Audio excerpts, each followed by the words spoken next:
नमस्कार। अब इसके दूसरे भाग की कहानी मैं आपको सुनाने जा रही हूँ। कहानी एक भाग पहले सुना चुकी मैं, अब दूसरा भाग आपके सामने सुनाऊंगी। उस लड़के ने राजकुमारी को देखा। तो राजकुमारी तो थी नहीं, चिड़िया थी। उसने कहा ठीक है। रानी से कहा परेशान मत होइए, कुछ नहीं होगा। और ऐसा कह कर के वो लड़का चला गया। राजा ने कहा बाहर निकलने पर कि बेटा कैसी लगी मेरी बेटी?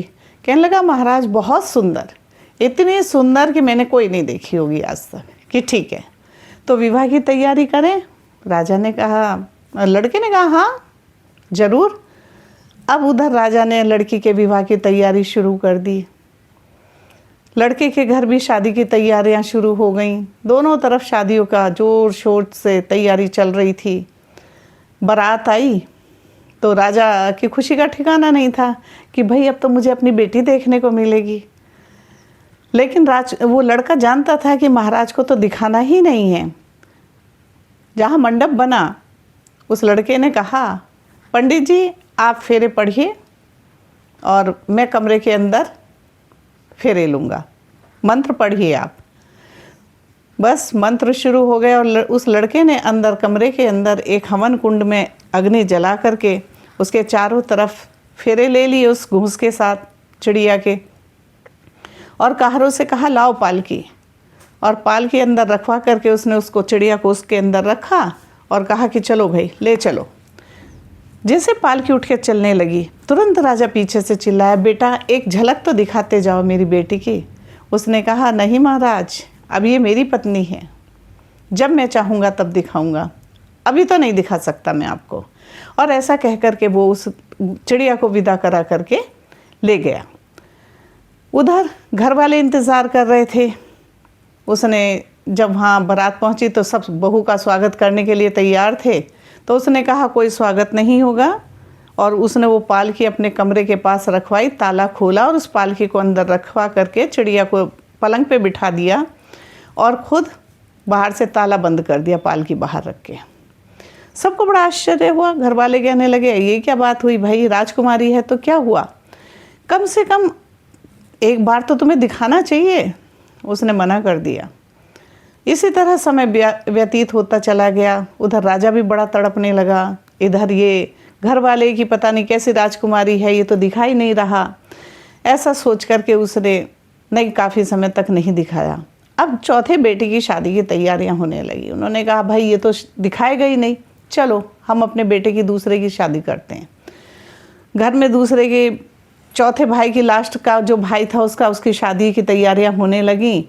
और उन्होंने जो था कहा कि भाई चलो अपनी पत्नी को बोलो गेहूं साफ करेगी, अपनी पत्नी को बोलो ये काम करेगी वो काम करेगी, ऐसे ऐसे करके उसको काम बताने लगे।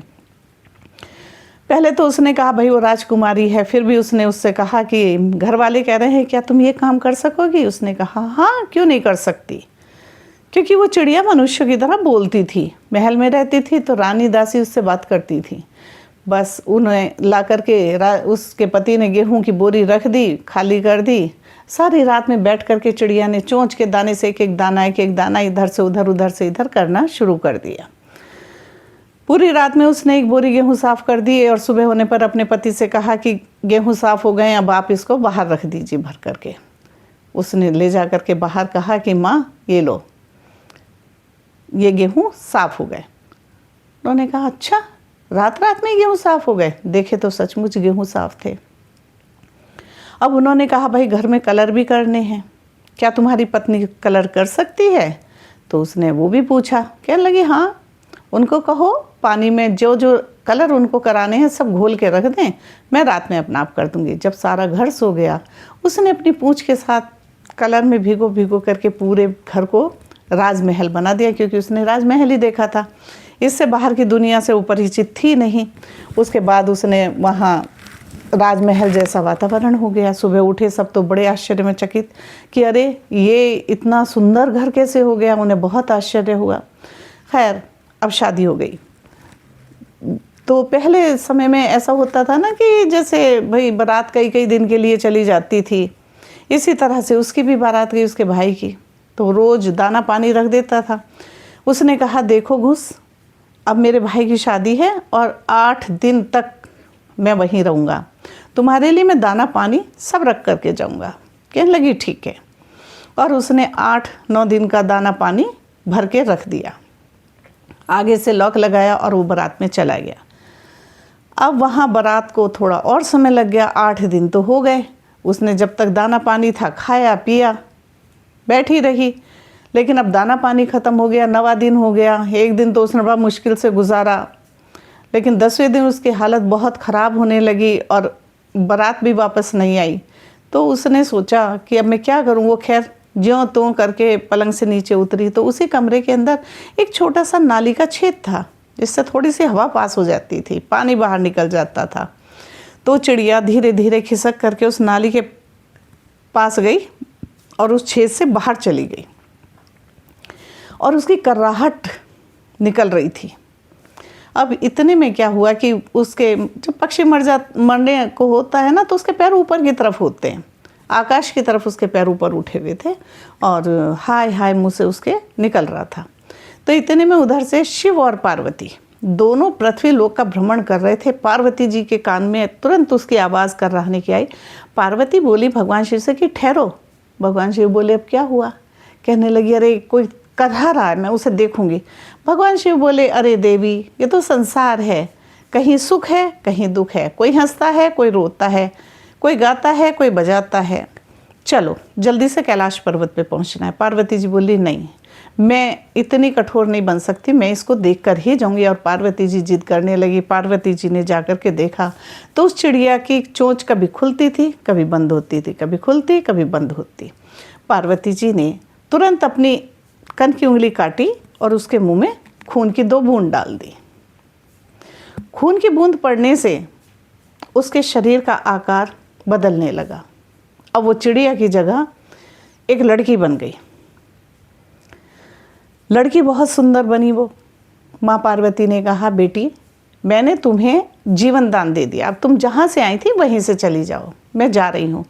वो लड़की बोली माँ जीवन दान तो दे दिया, मैं जाऊँगी कैसे, पहले तो मैं चिड़िया थी, उस छोटे से रास्ते से आई थी, अब मैं कैसे जाऊँगी।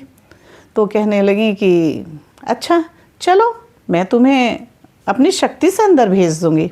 और उन्होंने वही चिड़िया वाला खोल उसको उड़ाया और जैसे पीछे से हाथ लगाया, भाई देवी शक्ति थी उसके अंदर, तो वो तुरंत ही उसी रास्ते से अंदर चली गई। उसने अंदर जा कर के गहने वहने खूब पहने, खूब सज धज करके वो बैठ गई। उधर उस लड़के को चिंता होने लगी कि मेरी तो घूस मर गई होगी, क्योंकि 10 दिन हो गए, 11वें दिन बारात विदा हुई। अब वो वहाँ से बुरी तरह भागता हुआ आया, बोला मुझे तो राजा साहब मार देंगे, फांसी लगा देंगे, जाने क्या होगा, मेरी तो चिड़िया मर गई होगी। ऐसे करते करते वो गिरता पड़ता अपने घर तक पहुंचा। उसके घर वालों ने कहा क्या बारात आ गई, बोला हाँ सब आ गया और जल्दी से हटो। और ऐसा कह करके वो सीधा अपने घर कमरे की तरफ दौड़ा और उसने वहाँ जा कर के ताला खोला। ताला खोल करके उसने देखा तो अंधेरा था। जैसे ही उसने देखा चिड़िया तो थी नहीं, एक खूबसूरत सी अप्सरा सी एक लड़की बैठी उसको नज़र आई। वो उसे देख करके पहले तो डर गया, फिर उसने कहा तुम कौन हो, भूत प्रेत चुड़ैल देवी देवता कौन हो। उसने कहा मैं इनमें से कोई नहीं, मैं तुम्हारी वही चिड़िया हूँ। कहने लगा लेकिन वो तो चिड़िया थी। फिर उस लड़की ने चिड़िया वाली पूरी कहानी की, वो चिड़िया से राजकुमारी लड़की कैसे बन गई, राजकुमारी कैसे बन गई, वो सब उसको कहानी बताई। वो खोल भी दिखाया कि ये है वो खोल। उसने उस खोल को पहचान लिया और वो बहुत खुश हुआ, क्योंकि उसकी पत्नी अब एक अप्सरा के समान सुंदर थी। वो बाहर निकला और दौड़ता वो अपनी माँ के पास गया। कहने लगा माँ रोज़ कहती थी अपनी पत्नी दिखा, अपनी पत्नी दिखा, आज मैं तुम्हें दिखा के रहूँगा। वो कहने लगी बेटा रहने दे, अब तो नई बहू आ रही है, उसका स्वागत करने दे। बोला नहीं नहीं मैं तो अपनी भी दिखाऊंगा तुमको। बस उसके लिए भी चौकी बिछाई गई, उसके लिए भी चौकी बिछाई गई। जब वो राजकुमारी अंदर से निकल के आई तो सारे गांव की आंखें उस पर टिकती नहीं थी। ऐसे एक रोशनी सी फैल गई थी, एक प्रकाश हो गया था। सब आश्चर्यचकित होकर के उसे देख रहे थे। बस इसी तरह से उन्हें देख करके बड़ा आश्चर्य हुआ। कहने लगे सचमुच तो इसीलिए नहीं दिखाता था कि तेरी पत्नी इतनी सुंदर है। कहने लगा हाँ। खैर उसके बाद वो कहने लगी कि सुनो, अब तो काफ़ी समय हो गया, मेरे पिता मुझे देखने के लिए बहुत तड़पते थे, क्यों ना हम चल कर के एक बार पिताजी से मिलाएं। उसने कहा हाँ ठीक है, क्योंकि उसे भी पता था कि राजा कैसे तड़प रहे थे उस समय। बस वो लेकर के उसको उसके मायके की तरफ चला और उसने नगर के द्वार पर पहुंच कर के सूचना भिजवाई कि महाराज आपकी बेटी आपसे मिलने आई है। ये सुनते ही राजा तो खुशी से पागल हो गया कि मेरी बेटी इतने वर्षों के बाद आई है, क्योंकि उसे तो पहली बार देखने को मिलती। और उसने तुरंत ही सूचना भिजवाई कि रानी जल्दी से स्वागत की तैयारी करो, हमारी बेटी महल में आ रही है। ये कहकर के राजा भी खुशी के मारे पागलों की तरह इधर उधर भागने लगे कि अरे मेरी बेटी आ रही, मेरी बेटी आ रही। उनको तो बड़ा आश्चर्य हो रहा था, तो उन्होंने जो था इसी तरह से उसको देखा और रानी सुन कर के चिंतित हुई कि अब वो चिड़िया वापस आ रही है, ऐसा क्या हुआ कि ये चिड़िया को वापस लेकर के आ रहा है। तो उन्होंने जो था उसको कहा कि तुम इसको क्यों लेकर के आए हो, ऐसा सोच करके कि अब राजा हमें फांसी की सज़ा चढ़ा देंगे। तो रानी और दासी दोनों महल की सबसे ऊंची अटारी पर चढ़ गईं कि हम ऊपर से अपनी चिड़िया को तो एक बार ज़रूर देखेंगे, लेकिन हम यहीं से अब जान गंवा देंगे अपनी। इस तरह से राजा महल में वापस आए और वो कहने लगे कि रानी कहाँ हो तुम, देखो मेरी बेटी आ गई, जल्दी से आरती की थाली लाओ, ये करो वो करो।